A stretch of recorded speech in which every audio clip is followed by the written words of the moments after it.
The Benjamin Dixon Show is only possible with listener support. Go to www.thebenjamindixonshow.com to register for our blog and join the Progressive Army. And now, ladies and gentlemen, You're now about to witness the truth. It's the Benjamin Dixon Show.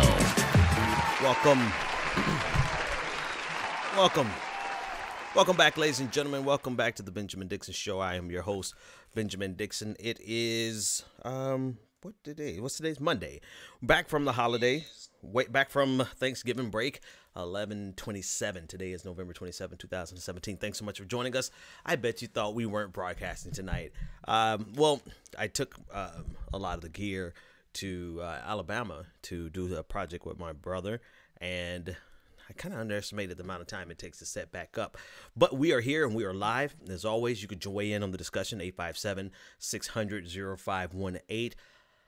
A lot of interesting news tonight. Right after I got off of my regular shift today, I found out that Project Veritas is back in the news in a very hysterical way. And I think it's a very quite apropos for them to be embarrassed the way that they're being embarrassed today.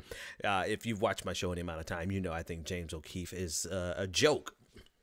It's quite a joke and deserves all of the scorn and condemnation that he could possibly get. So we'll talk about that. The Consumer Financial Protection Bureau, the CFPB, had some chaos today. I don't really want to talk about the chaos so much as I want to talk about the actual reason that the Trump administration and Republicans are willing to go through the chaos. I want to talk about that along with a couple of other things. I want to hear your comments, your feedback in the chat room. Hello to everyone on YouTube.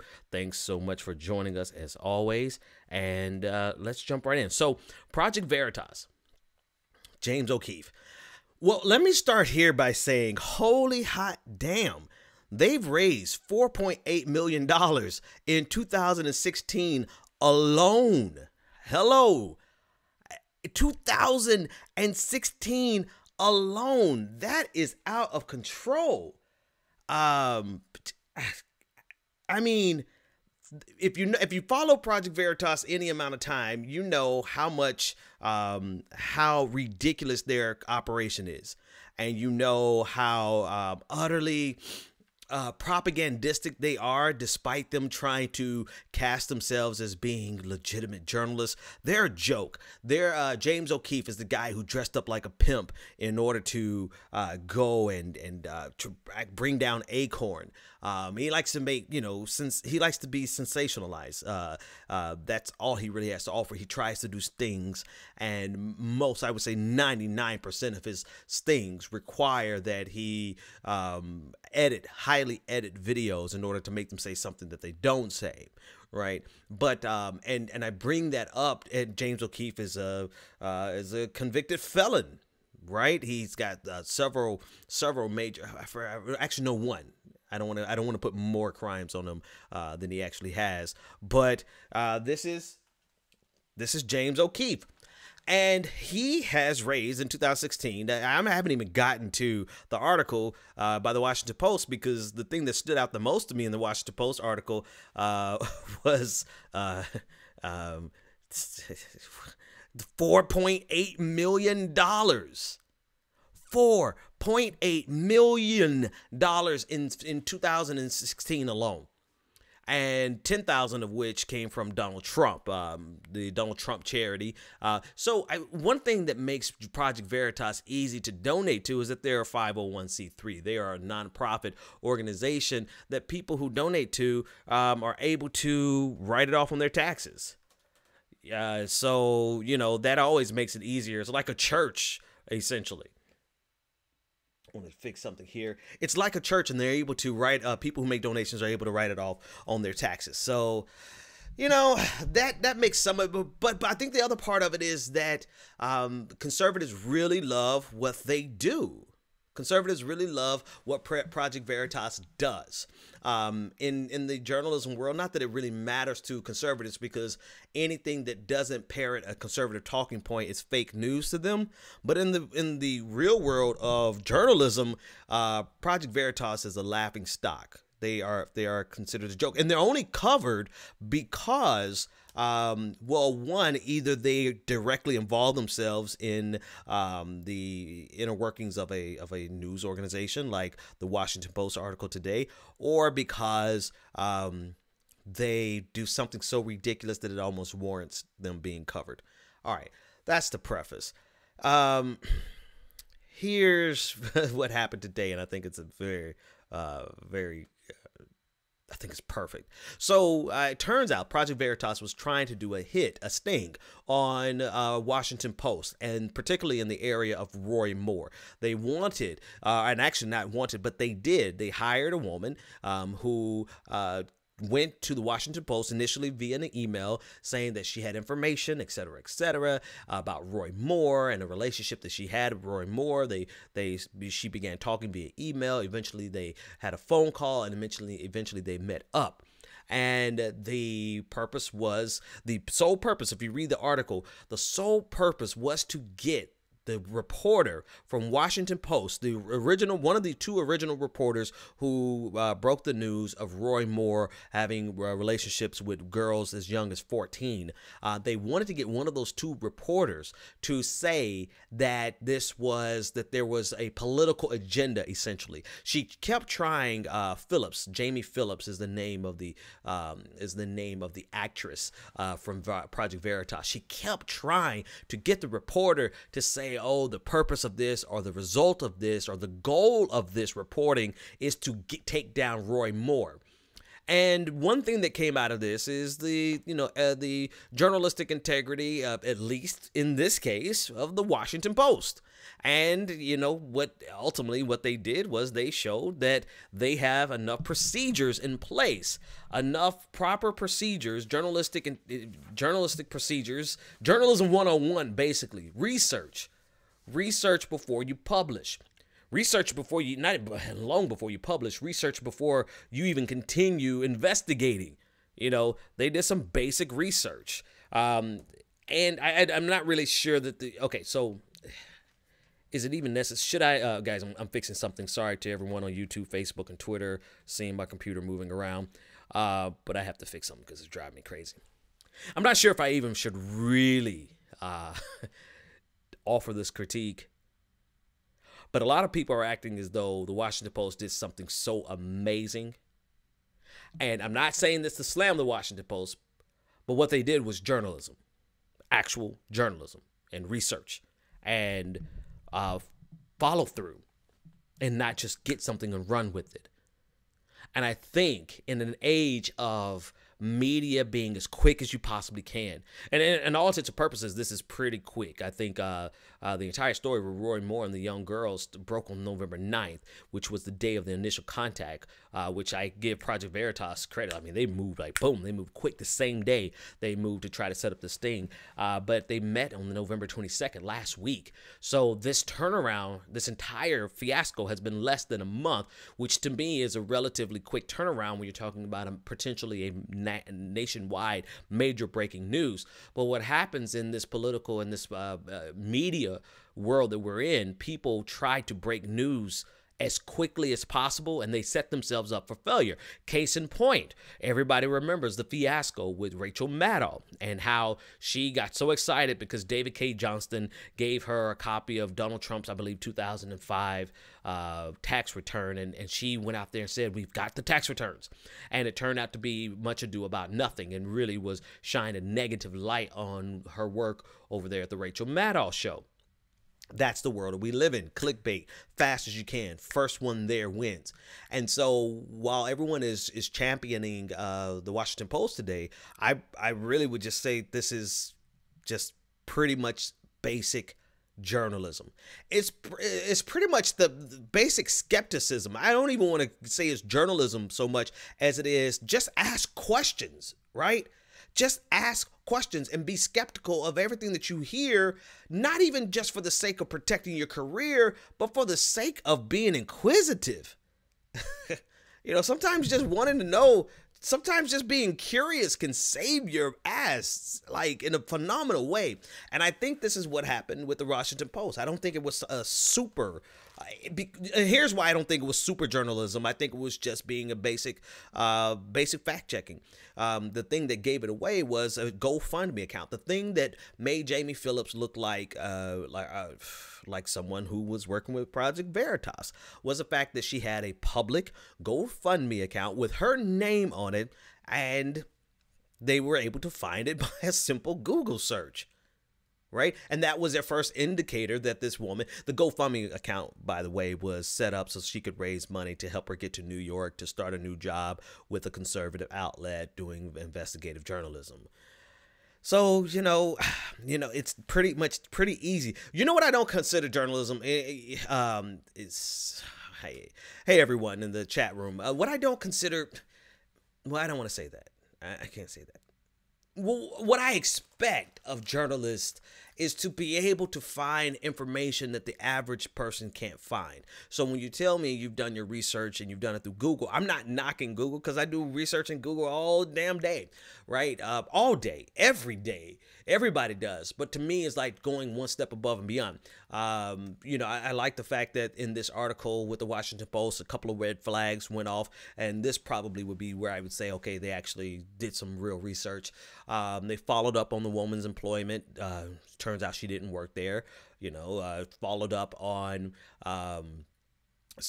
followed up with her. What else did they follow up on? So it was her employment that gave a red flag.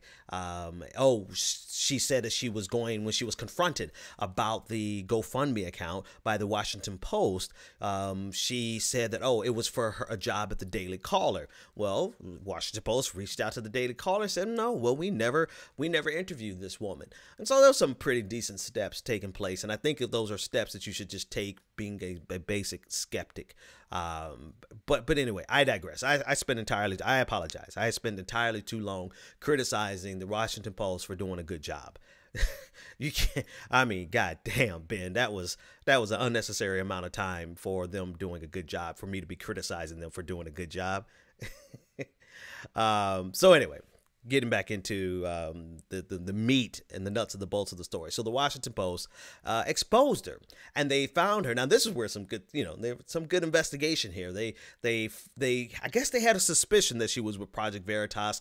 They never really explained this in the article, but they showed up outside of Project Veritas's offices, and they kind of did a stakeout. They being the Washington Post, and they saw Jamie Phillips show up and go into Project Veritas, and et cetera, et cetera, et cetera. The rest is history. So Project Veritas attempted to hire a woman to claim that she had a sexual relationship with Roy Moore when she was 15. The woman is now 41, and that she got an abortion.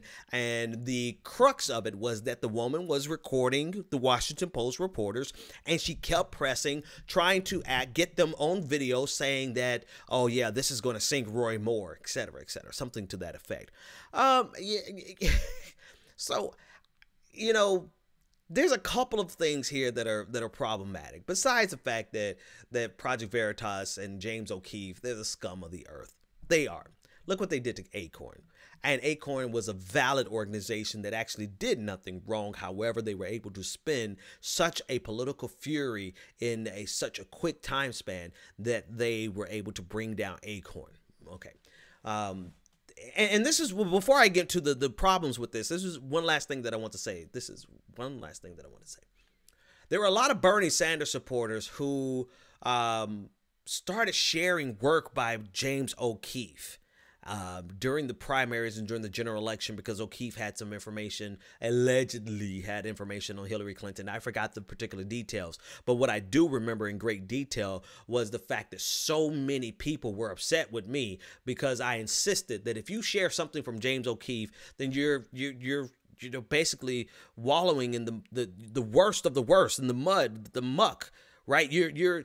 James O'Keefe has zero integrity. There is nothing that he has produced that represents the goodwill, the best interest of Americans, nothing in terms of journalistic integrity. There's nothing there but a conservative agenda to destroy anything progressive. That's the other thing. It's like, how do you share links from people whose end goal is to destroy what you're working on? And I guess I'm still passionate about that because I didn't mean to yell in the microphone over that, but I can never forget people just losing their minds. They're losing their minds because I'm like, James O'Keefe has no journalistic integrity whatsoever. James O'Keefe is a tool. James O'Keefe is a slime ball. He's a scum of the earth. Look at how he works. Look at what he does. And most of all, James O'Keefe has a conservative agenda that is dead set on destroying everything that you want to accomplish as a progressive. So I don't care if he's sharing something on Hillary Clinton or not. How the hell do you promote something that from somebody whose entire goal in life is to destroy everything that you're fighting for? This is the best water I've had ever. This water I'm drinking. I don't know how you do it, but anyway, here are the problems with what O'Keefe was doing. I think he was going for a 2-for-1. I think it was going for undermining not just the Washington Post, because this is ultimately not about the Washington Post. It would have been the New York Times. He would have done it with the New York Times. It's actually threefold. It was a threefer. Number one, he wanted to support Roy Moore. As this election comes, this is why there's such a quick turnaround. The election is December 12th. His number one goal was to do something that would help Roy Moore bounce back in the polls. And what better could he have done than to undermine the journalists who actually broke the original story? That's number one. Number two, this is an attempt to undermine the press, the media. Love them, like them, hate them. And on a lot of days I hate them, but it is a sea of, there is a mixture, there's a hodgepodge of good and bad that comes out of our media. And I think the most significant thing that can come out of this era is a citizenry that is critical, that not just to criticize, but thinks critically with regard to our media. And for the pros and the cons, the good and the bad, we have learned to question everything. And so while our media is highly problematic, we're adult enough to be able, and we're becoming even more mature as an electorate, as a body politic rather, we're mature enough to look at them through the eyes of critical analysis and make decisions for ourselves. That's our goal. But what James O'Keefe's goal was today, and what conservatism goal is in general with regard to the media, is to make only conservative media, not only to make conservative media the only thing that you trust, but to make conservative media the baseline, so that anyone who does not forward conservative talking points, they're essentially not the, actually I could say that better. Let me reel that back in.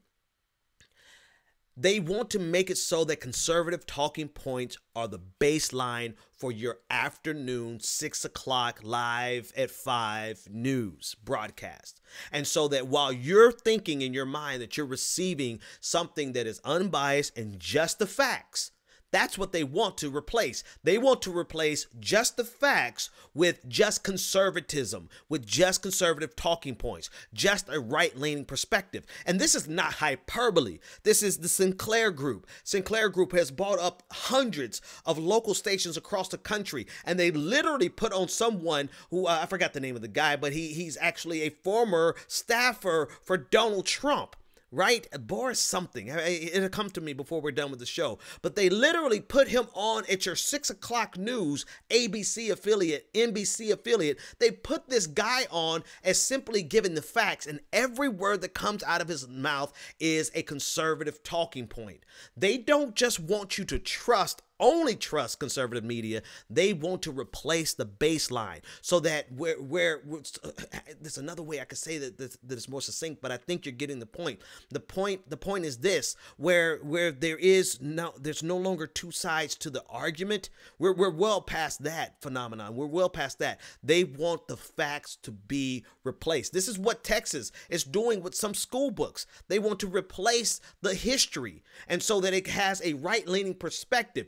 The problem is that for a long time, we've reveled as progressives and liberals and people who are not Republicans generally, we reveled in the fact that truth has a liberal bias. Remember that saying, that slogan, truth has a liberal bias? Well, Republicans came in and said, shit, let's replace the truth with conservatism.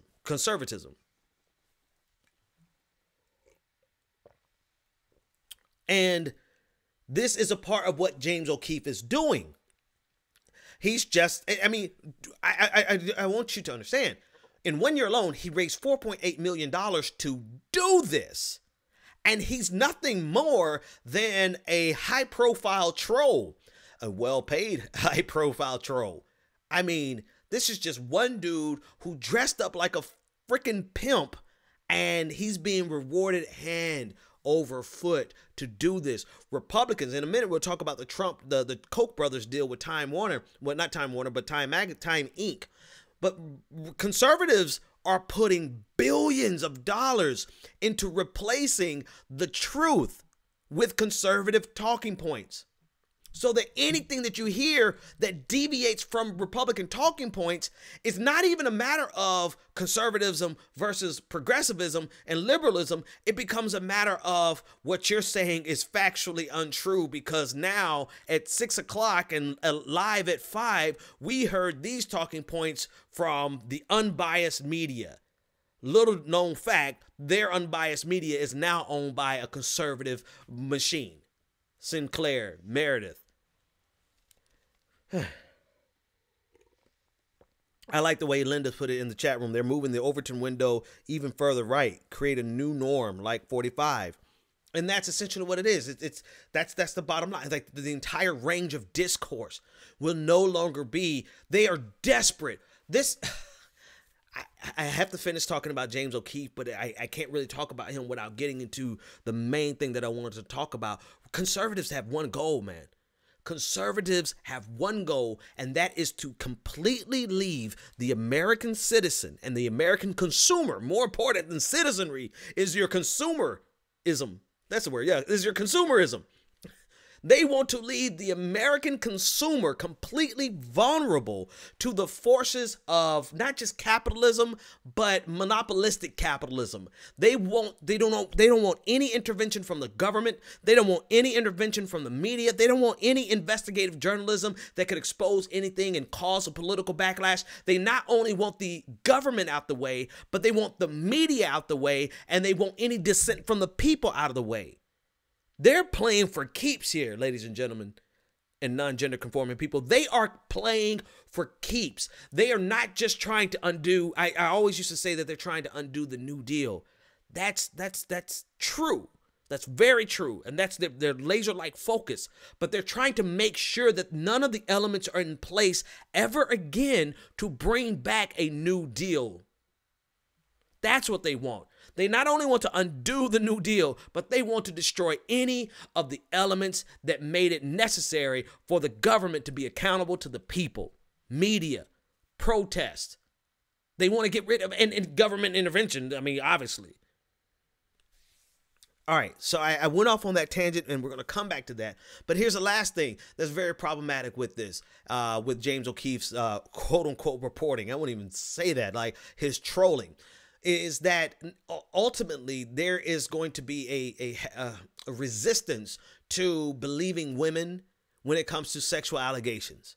And if they could create the scenario, if they just put one person into the mix that can muddy the waters and say that that person was lying, that person's not believable, or that person got this senator, God forbid, that person took down an entire senator, then they would create the conditions where nobody is going to be discussing or nobody is going to be willing to believe women at face value. So it was like a threefer. It was there. It was there to attack, to help Roy Moore. And it's very one of the questions that the Washington Post reporter who basically did his own sting operation on James O'Keefe. One of the questions that James O'Keefe refused to answer was whether or not he was working for Roy Moore or the Republican Party or the local Republican Party or anyone affiliated with a conservative movement that supports Roy Moore. And he refused to answer that. So ultimately, yes, he was out there because he refused to answer that. I'm going to conclude, my personal conclusion is that he was out there working for Roy Moore. 2, he's out there to undermine the press in general, not to be a skeptic like Mike Cernovich or whatever the hell his name is, say, James O'Keefe showed that he was trying to hold the press accountable. This was not an attempt to hold the press accountable. This was an attempt to destroy the press or to destroy anyone in the press that would dare challenge conservatism. So 1, he was there to help Roy Moore. 2, he was there to undermine the media, the press. And then number 3 is definitely there to undermine the women who are the women brave enough to come out, the women who are willing to risk it all to come out here and tell their story of sexual assault.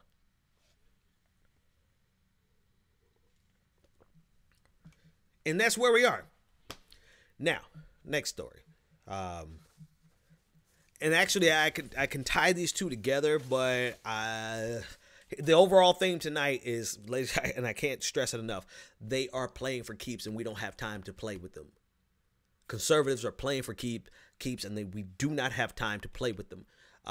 This tax bill, they're going to make corporate tax rates, I think 20% down from 35% permanently. And the individual tax rate that they're cutting, they're going to make them permanent for 10 years. 10 years, right? Through budget reconciliation, it means there's no changes can be made to this for 10 years. And 5 of those years, taxes go up on the middle class. Literally, the taxes will go up on the middle class. This is no hyperbole. If you make less than $75,000 a year, your taxes will go up, while the taxes for billionaires will go down. They are playing for keeps right now. And I don't like to call Donald Trump a distraction, because some of the stuff that he's doing is very, very, very dangerous. But Republicans like Paul Ryan, he's focused like a laser. And I would love to talk with him. I actually would love to talk with him and long enough to break through his sociopathy, his psychotic nature, right? Where he just smiles there like a little ugly ass Eddie Monster, and smiles and tells you that I'm doing this for freedom. This is about freedom. This is not really an attempt to do an impersonation of Paul Ryan. It's just an attempt to mock him. This is all about freedom, and we want to make jobs available for the middle class, and we want to lower taxes on the middle class. I mean, lying to you directly to your face. Directly, like staring at you with a smile, knowing full and damn well that his bill not only raises taxes on the middle class, but his bill also eviscerates Medicare for seniors. Like, I would love to talk with him long enough to break past that psychotic side of him, and to actually wonder what goes on in the brain of a conservative like this, such that they're willing to hurt 99.9% of America in order to help their corporate masters. And I just use the phrase, the cliche corporate masters, but I don't want to reduce it down to the point where these guys are just doing the beckoning call of other people. There's got to be something more to it. I do believe that there's a firm belief in their ideology. I think that I think part of them they believe it to the extent that they can ignore as much data as they possibly can. Right? So I think some of it is true believerism. I do believe another component of it is the fact that they are doing the bidding of their donors. Lindsey Graham said as much a few weeks back, said if they don't cut these taxes, they're going to lose donors. I think another part of it is a lot of them are just rich. Some of them themselves are going to benefit from it. The president of the United States, he's going to benefit from this. So they're not just serving their corporate masters, they're serving themselves. And they can do it Like what type of freaking human being? I'm trying my best not to cuss. Not doing too good, but I'm doing better. What person can honestly look at the world at large? Look at all the millions of people in the world, yes, but let's talk about America. Look at all the hundreds of millions of people and say, and in their mind, at the core of their ideology, what they want to do is have those hundreds of millions of people serve the best interest of like 1,800 families, 1,800 people, households. Like who honestly, at their core, I mean, an entire segment of America, right? This is not a facetious question. There's literally an entire voting block, and half of the electorate, the voting electorate, really believes that it is in the best interest of society that they create a system that has the majority, the overwhelming majority of Americans at the serving, beckoning call of the richest in America. And and then they call themselves Christian, right? The number one reason I'm opposed to that is because of my Christianity, but their Christianity says this is the right thing to do, Bob.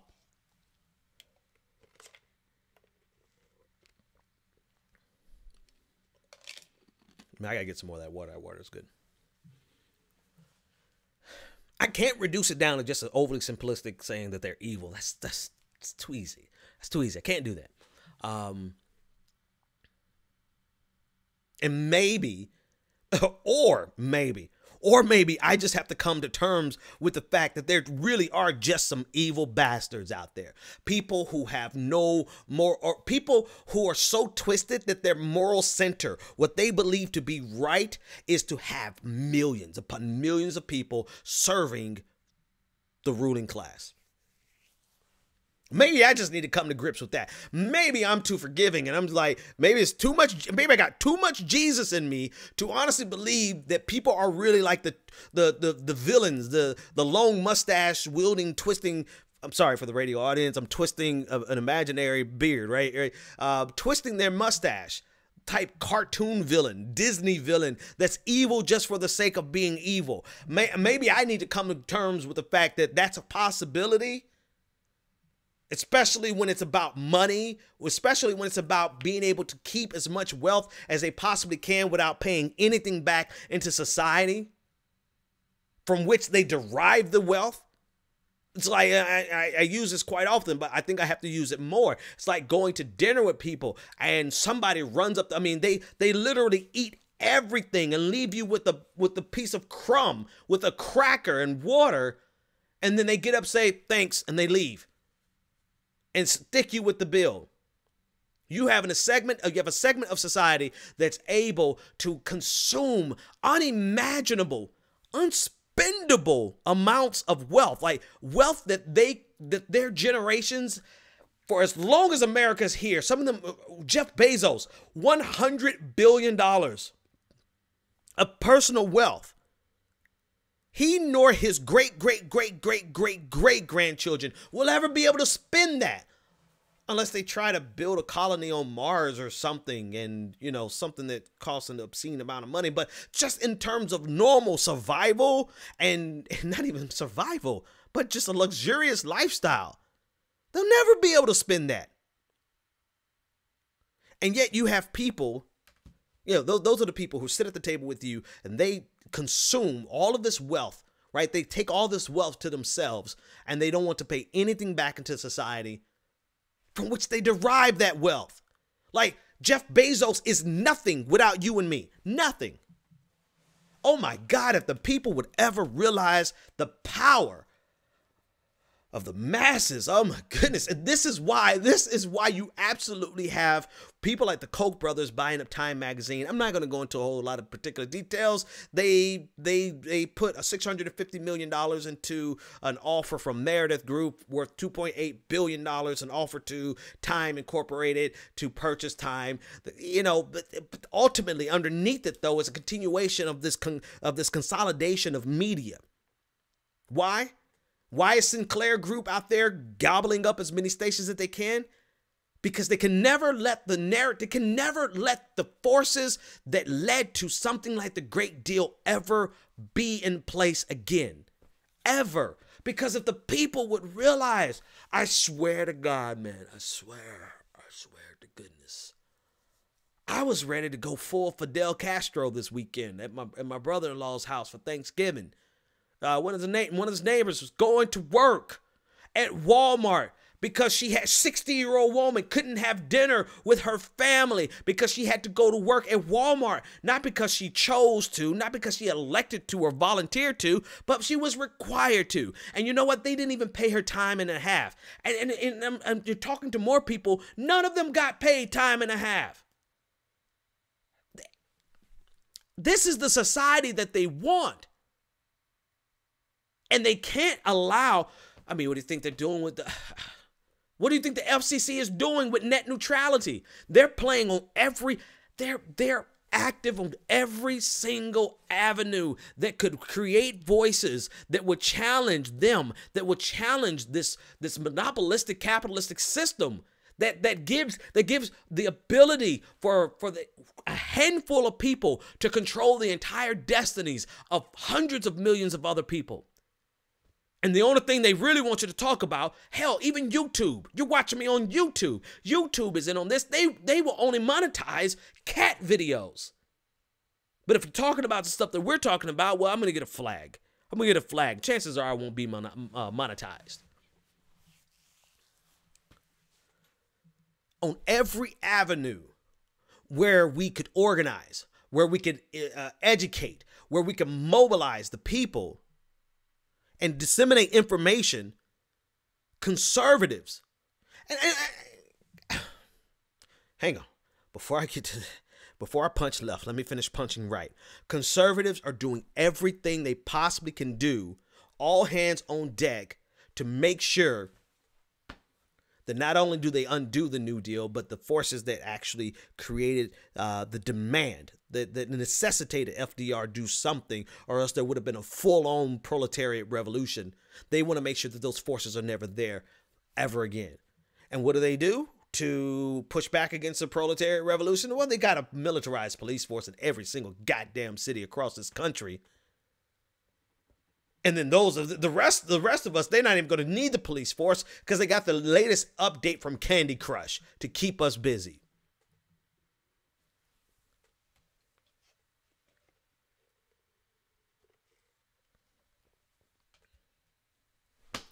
Meanwhile, on the left, where the hell are we?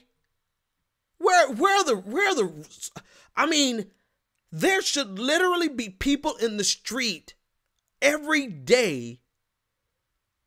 I need more than my radio show. I honestly, I have to step it up because honestly, I mean, I appreciate talking to you guys on a regular basis, but I've got to do more.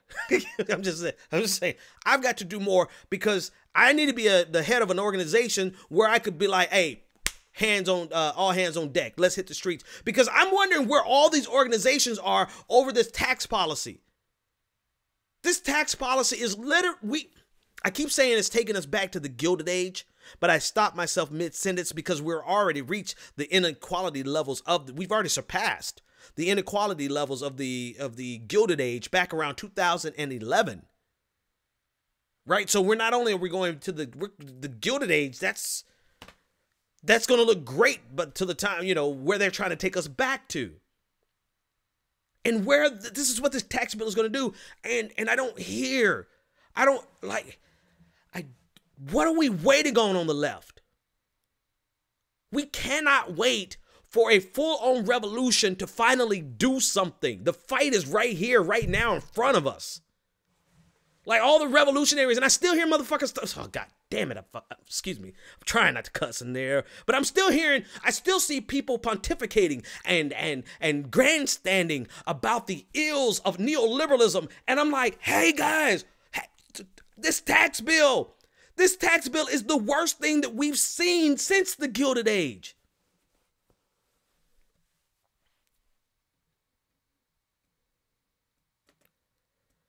Oh, the Democratic Party is just it's pretty much just the same as the Republican Party. Well, considering that this tax bill is going to necessitate a 4% cut in Medicare every year, year after year, 4% in 2018, an additional 4% in 2019, an additional 4% in 2020. I venture to say the Democratic Party wasn't going to do that.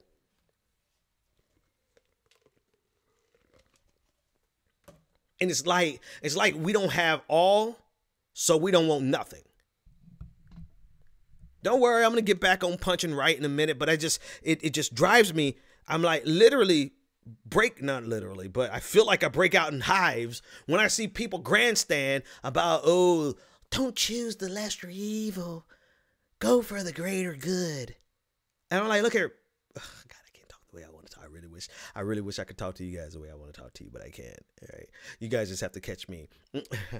Maybe my patron series, because I have to start a new patron series because I haven't been able to do it for a while. But maybe my patron series should just be Ben Uncut, right? But Ben Uncut is like, Ben Dixon Uncut is problematic as F. Ben Dixon Uncut is every word that I would never say on this show is shit that I say like when I'm really mad and I'm just kicking it with people like that I know I could trust, like people I know I could trust. Oh man, you thought I'd never say that word. But anyway, I'm like, these people are out here grandstanding, making platforms. What they won't tell you, and I'm talking about leftists, I'm talking about revolutionaries who aren't saying nothing about this biggest grab of economic wealth, of the greatest, this is going to be one of the greatest exacerbations of income inequality that we've seen ever. And yet some of these same people who are talking about being revolutionary are silent, like completely silent about this. And I'm sitting back and I'm like, where are the revolutionaries? Like, and you know, I know where I am. Like, if I could critique myself, I'm working too many damn hours. Like, I'm literally trying to, and but I use my social media platform to push back because that's all I got time for. Which is why I need to do more. I got to do more. I'm not all over the place. I'll tie it in together somehow before the end of the night. But I've got to do more because I just got to do more. I got to do more personally. I'm going to do more. I'm going to find a way to do more because, you know, I'm sitting back hoping that organizations form that would be smart revolutionaries, right? I don't need an organization that's going to gather everyone together and all you're going to do is talk about the ills of capitalism. Yeah, I get it, man. Shit, I was dissecting the ills of capitalism back when you guys were in middle school. I'm not trying to pull age rank on you guys, but I get it. But I also know the fact that every single one of us are a part of the system, and we've yet to really find a way to escape out of the system. But what we have found is ways that we can at least ameliorate the ills of the system, right? That we can do something in the meantime to keep people from dying because they don't have access to insulin. Like, there's stuff that we can actually be doing, but more people are interested, I feel, and I could be completely wrong and you will tell me in the comment section, but I feel like too many people on the left are interested in ruminating over the, you know, I mean, I'm mocking them, but still, that's like they're navel gazers. That's one thing Rush Limbaugh has always been right on, is that the left, we are navel gazers. We're more interested in analyzing the problem than doing something to fix it.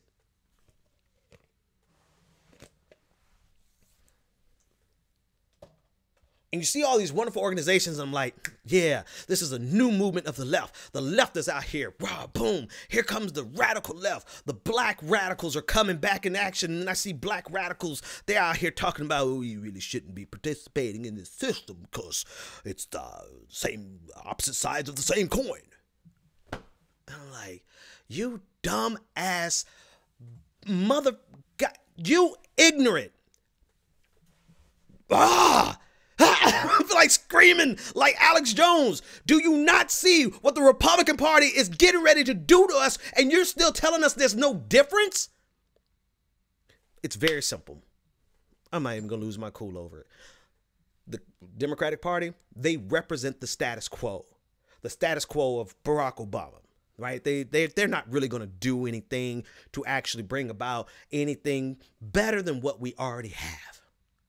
The Republican Party says, fuck that shit. We need to go back to the day of the robber barons where there's no oversight, where there are no regulations. Who gave a shit about child labor? Who cares about a minimum wage? What the hell is a minimum wage? You know, if you take the Democratic Party, the Democratic Party would be like Bruce Banner to the Hulk. And the Republican Party is like, and I hate to use a good character to describe something nefarious, but it's like they're the same opposite side of the same coin in so much as, yeah, the Democrats are not going to do anything to make the system measurably better. But you know what they're not doing? They are not literally taking food. I can't stress this enough. People think I'm lying, but I'm telling you the damn truth. The Republican Party, they're literally cutting funding to children, handicapped children, in order to give tax breaks to the richest people in this fucking country. And you still have some leftists, some progressives, some this is too much for me. I'm done. I'm done. When you realize the absurdity of it, you really feel like, I'm just going to go on vacation. I'm going to go fishing. This is what my dad used to say. When he realized stuff was just so crazy, he said, I'm going to go fishing. I think I'm either going to start an organization or run for something or do something, or I might just say, fuck it, and go fishing. Because the absurdity all around us is fueling their ability to get these things done. And yet we're still saying there's no difference. All right, I'm done punching love. Actually, I'm done for the night. All I can say is, yeah, there is a greater evil. The greater evil is people who have no problem whatsoever taking food out of the mouths of handicapped children, taking services from there's a phrase, and I don't want to say it wrong, but critically ill children who would not survive without Medicare, like literally would die. There is a party that is willing to strip that.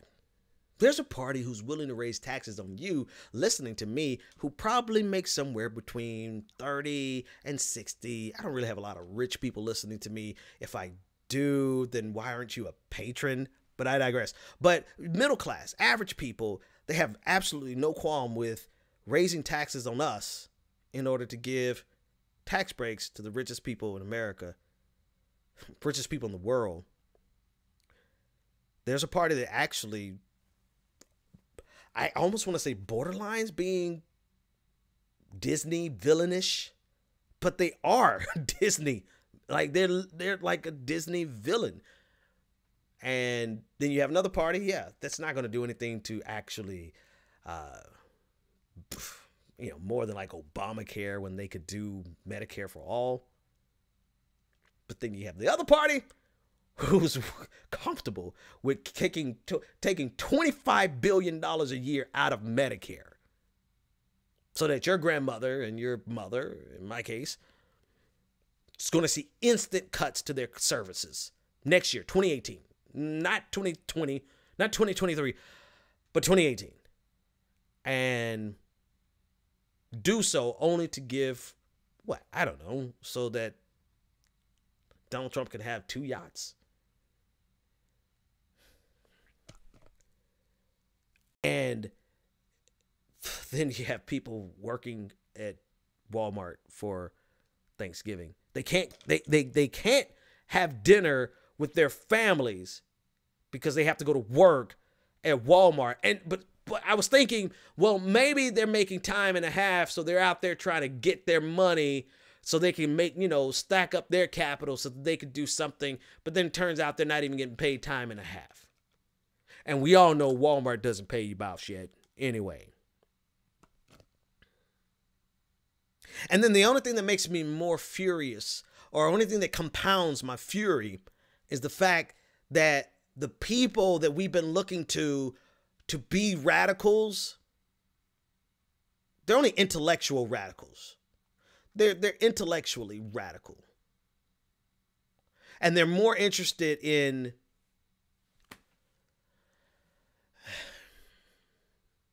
meaningless debates that have no meaning when you have a 26-year-old boy who was found dead, and 26-year-old man found dead. I mean, he's a boy to me. I'm an old man. He's just 26 years old is a child, from my perspective. Found dead because he was trying to ration.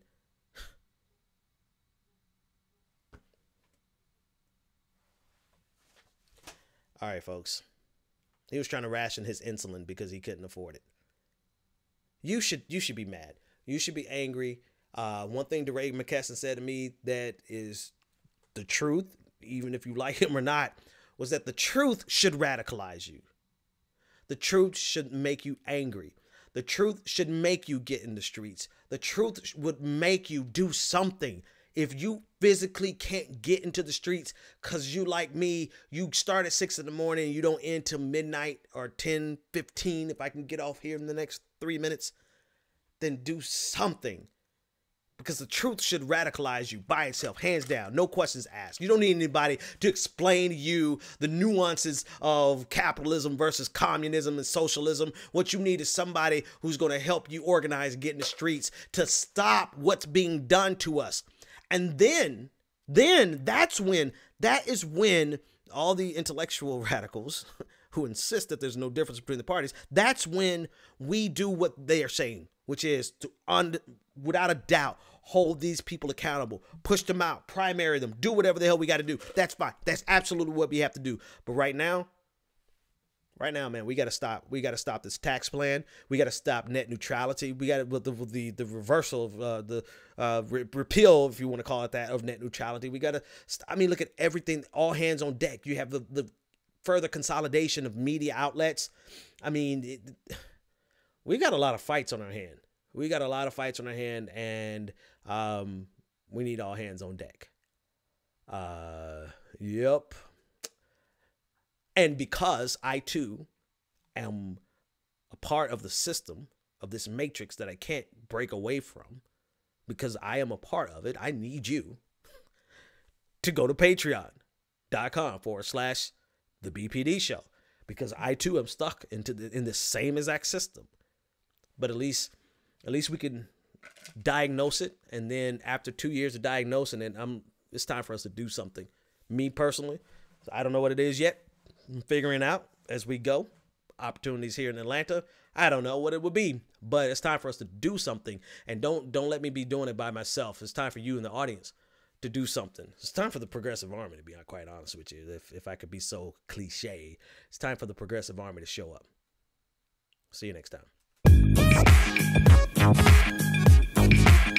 The Benjamin Dixon Show is only possible with listener support. Go to www.thebenjamindixonshow.com to register for our blog, join the Progressive Army, and support The Benjamin Dixon Show. It's Ben Dixon! If you like this episode, be sure to share, like, and subscribe.